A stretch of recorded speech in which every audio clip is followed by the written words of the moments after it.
सुप्रभात। 7th class, कैसे हैं आप? ठीक है। आइए आज हम करते हैं हिंदी रीडर पार्ट 7। क्या है? स्नेह भरी, स्नेह पगी पाती। स्नेह पगी पाती यानी प्यार भरी चिट्ठी। पाती कहते हैं चिट्ठी को। ठीक है। हम लेटर लिखते थे बहुत समय पहले। धीरे धीरे उन लेटर्स का रूप बदलता गया, बदलता गया। लेटर्स का रूप फिर टेलीफोन ने ले लिया। टेलीफोन से अब हम मोबाइल, ईमेल, किसी के भी जरिए दूर बैठे हम बात कर सकते हैं। हम एक दूसरे को संदेश भेजते थे चिट्ठियों से लिखकर। अपने मन की बात भी कह देते थे चिट्ठियों से, क्योंकि कुछ बातें ऐसी होती है जो हम बोलकर नहीं बता सकते, लेकिन हम अपनी चिट्ठियों के माध्यम से हर बात को लिखकर उसको समझा सकते थे। ठीक है। आपने कभी चिट्ठी लिखी है? नहीं लिखी? लिखा करो चिट्ठी, बहुत अच्छा ऑप्शन है चिट्ठी लिखना। चिट्ठी लिखने की परंपरा बहुत पुरानी है। जब संचार माध्यमों का इतना विकास नहीं हुआ था, तब केवल चिट्ठी पत्री ही ऐसा माध्यम थी जिसके द्वारा स्नेहजनों का हालचाल हम जान सकते थे, प्रियजनों का हालचाल हम जान सकते थे। चिट्ठियों के आने के इंतजार का आनंद ईमेल, व्हाट्सएप इस युग में कहीं खो सके। यानी चिट्ठी आएगी आएगी इंतजार बना रहता था लंबे समय तक, लेकिन अब वो इंतजार भी खत्म हो चुका है। पर सच तो यह है कि तमाम आधुनिक संचार माध्यमों से भेजे गए संदेश को बांचने के लिए अब अपनापन महसूस नहीं होता। जो हाथ से लिखे गए स्नेह और शब्दों से भरी चिट्ठी यानी पाती को बांचकर हुआ करते थे। हम सब उन चिट्ठियों का बेसब्री से इंतजार करते थे कि डाकिया आएगा, चिट्ठी लाएगा। धीरे धीरे ये रूप कुरियर में बदल गया, कोरियर्स आने लग गए। अब फिर समय बदला तो वो जगह टेलीफोन्स ने ले ली। फिर समय बदला, मोबाइल्स, ईमेल, इंटरनेट, ये सारी चीजें आ गई। तो धीरे धीरे चिट्ठी लेखन खत्म हो गया, पत्र लेखन खत्म हो गया। तो इस कहानी से जो रचकर लेखिका है वो ये कहना चाहती है, उषा वधावा है उनका नाम। उनका जन्म 3 सितंबर 1939 में हुआ था। इन्होंने इतिहास में एमए किया। हिंदी के अलावा अंग्रेजी में भी लेखन कार्य किया। फारसी तथा उर्दू भाषा का ज्ञान भी इन्हें था। हिंदी की अनेक पत्रिकाओं में इनके लेख और कहानियां छप चुके हैं। इनकी कहानियों का संकलन भी प्रकाशित हुआ, जिससे उन्हें कहानियों का पुरस्कार भी मिला। इस पाठ में उन्होंने ये बताया गया कि उनका बर्थडे था, तब उनकी पुत्री जो विदेश में रहती थी, पहले उन्हें चिट्ठी लिखा करती थी।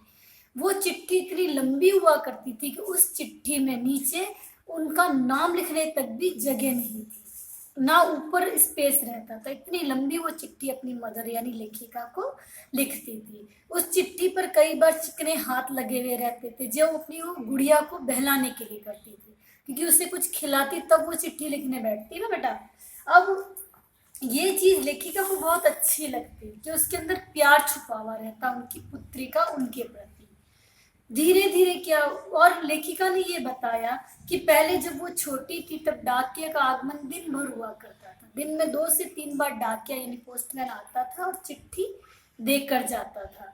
और या फिर हम उनसे पूछते थे कि चिट्ठी आई या नहीं आई।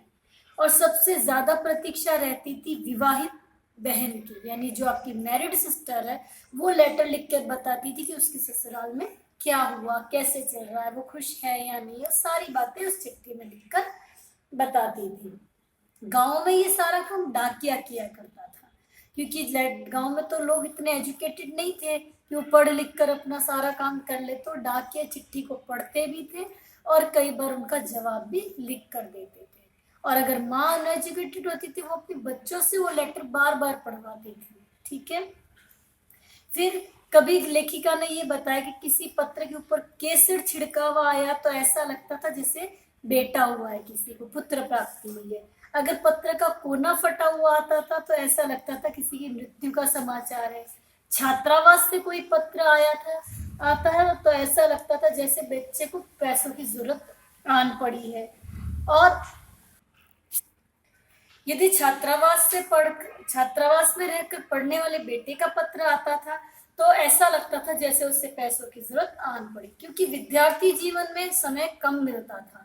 तो जब जरूरत होती थी तभी विद्यार्थी लेटर घर लिखा करते थे। ठीक है। और लेखिका को इस बात का इंतजार भी रहता था कि डाकिया आता था और घंटी बजाता था साइकिल की, ट्रिन ट्रिन ट्रिन ट्रिन। तो बड़ी खुशी रहती थी कि आज कोई चिट्ठी आई है। किसी को तत्काल सूचना देनी होती तो तार भेजा जाता था। तार मिलने का कोई समय निश्चित नहीं होता था, तार कभी भी आ जाता था, आधी रात को भी आ जाता था। वो साकल खटखटा, साकल कहते हैं गेट के ऊपर जो कुंडी सी लगी होती है उसे हम साकल कहते हैं। वो तार को वो साकल को बजाता, तार दे जाता था, और जब तक वो हस्ताक्षर नहीं लेता यानी साइन नहीं करवा लेता तब तक वो तार नहीं देता था। और उस समय ऐसा लगता था कि कुछ हो नहीं गया, अवश्य किसी अनहोनी की सूचना आती थी और पहले यही पूछा जाता था क्या हुआ, क्योंकि तार दुख समाचार के वाहक माने जाते थे। लेकिन विवाह, पुत्र जन्म या कोई अच्छी खुशी का तार होता था तो वो तार कैसे होते थे, रंग बिरंगे फूलों वाले या नंबर वाले, उनके ऊपर नंबर्स लिखे हुए रहते थे और उनमें उन्हें पढ़कर बड़ा अच्छा लगता था। बस प्रेषक का नाम, प्रेषक यानी भेजने वाले का नाम मायने रखता था कि किसने भेजा। धीरे धीरे डाक विभाग ने क्या किया कि तार विभाग का महत्मा यानी उस विभाग को खत्म कर दिया। तो ऐसा लगा जैसे अपनी कोई प्रिय वस्तु ही खो गई। इसके बाद टेलीफोन से पहले तार का स्थान पकड़ा। टेलीफोन उस समय हर घर में नहीं हुआ करते थे, आस पड़ोस में लिमिटेड टेलीफोन्स हुआ करते थे। फोन आता था, आपके घर में फोन नहीं तो पड़ोसी को सूचना दे दी जाती थी, वो आपको वापस कॉल कर देते थे। ठीक है, धीरे धीरे टेलीफोन की संख्या और उनका प्रभाव बढ़ने लगा। अब तो हर घर में टेलीफोन है, अब फोन उठाओ और बात कर लो और तुरंत की तुरंत जवाब भी मिल जाएगा आपको। लेकिन फिर क्या हुआ, फिर आ गए मोबाइल। मोबाइल ने आकर तो क्रांति ही कर दी।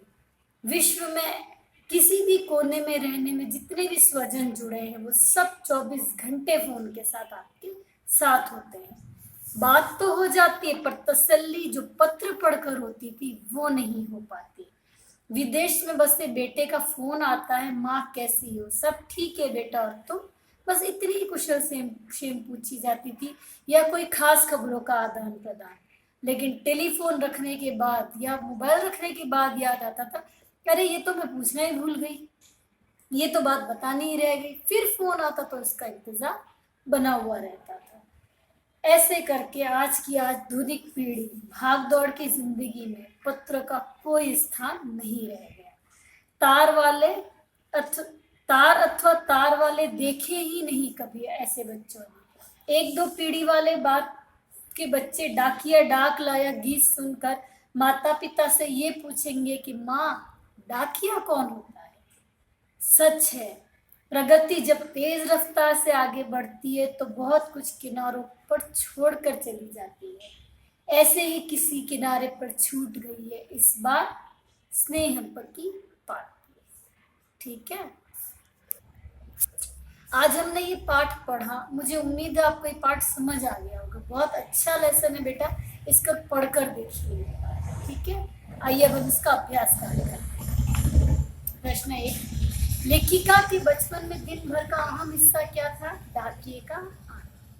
सबसे अधिक प्रतीक्षा किस प्रकार के पत्रों की रहती थी, विवाहित बहन के पत्रों की। केसर छिड़के पत्र क्या समाचार देते थे, पुत्र जन्म का।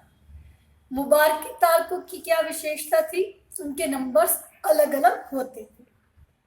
ठीक है, फिर है भाषा ज्ञान उपसर्ग। उपसर्ग मैंने आपको अपनी पिछली कक्षा में भी बताए हैं। ठीक है, आइए उपसर्ग से बनेगा उपवन, उपकार, उपहार।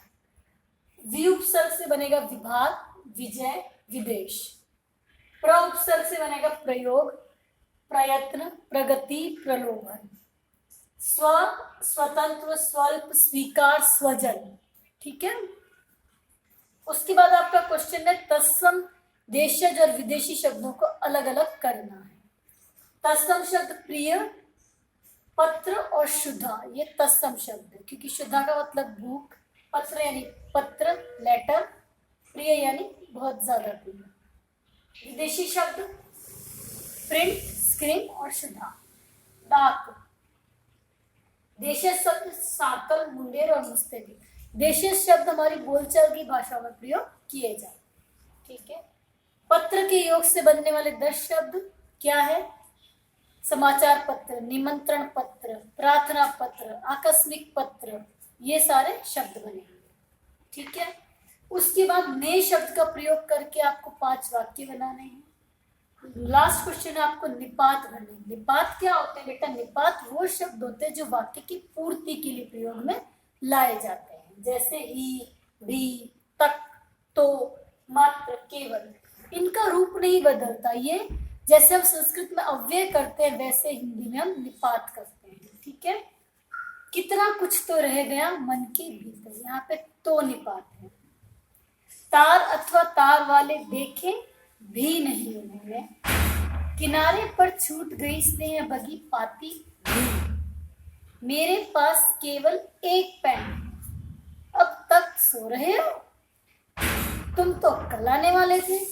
ठीक है, अब आप ये सारा कार्य अपनी हिंदी रीडर की किताब में पृष्ठ संख्या 50, 51 और 52 यानी 50, 51 और 52 में करो। लेकिन इससे पहले आप इस पाठ को जरूर पढ़ोगे बेटा, पाठ बहुत अच्छा है, पढ़ोगे तो समझ आएगा। ठीक है।